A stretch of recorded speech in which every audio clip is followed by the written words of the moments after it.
inatualika tujiulize, hivi nini kazi au wajibu wa mahakama inapo quote unquote inquire? This is an inquiry. When a court is inquiring, it is not rubber stamping. It is posing difficult and sometimes uncomfortable questions. Kwa upande uliomleta mshtakiwa mahakamani, na hii duty ni kwa makusudi kabisa imewekwa kwa prosecution, kwa sababu mshtakiwa hasemi chochote, na ndio jambo la kwanza analoambiwa anaposomewa mashtaka kwenye computer court. Kwa ambaye anakuwa inquired ni aliyemparedi mshtakiwa na kumnyima dhamana mahakamani. What is the status of the investigation? And other bits of a similar nature.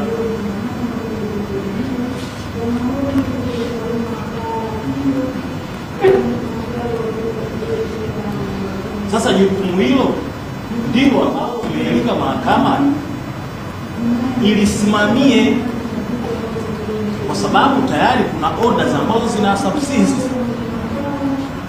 Mahakama make order for counsel purposes, sababu zilikuwa ni substantive. Mahakama ndio ina hold welfare ya mshtakiwa, na ndio maana ikawapa task, Johnny mniambie tangibly, not generally, minutely, what is the status of the investigation. Na key word hapa ni investigation.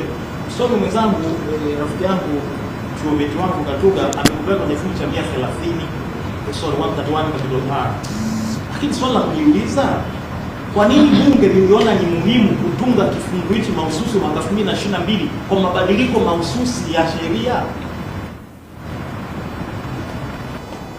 What was the mischief?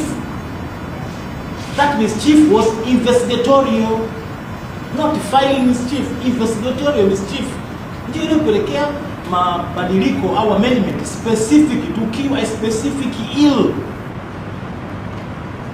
We are inviting the court iipe uhai kifungu hichi,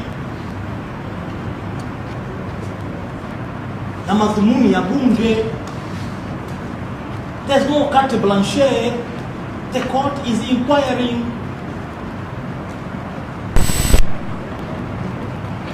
Because wenzetu, they would want you to believe kwamba wao ndo alpha and omegas kwenye upande wa kuamua sasa lini wanatoa taarifa iliyojitosheleza, na kwamba wewe kazi yako ni kwa John to refuse that to say strong but respectful. It cannot be business as usual. Kifungu cha 131 kinasema, tafsiri yake ya jumla, mashauri yasifunguliwe kabla upelelezi hajakamilika isipokuwa yale makosa makubwa, na kuna logic yake.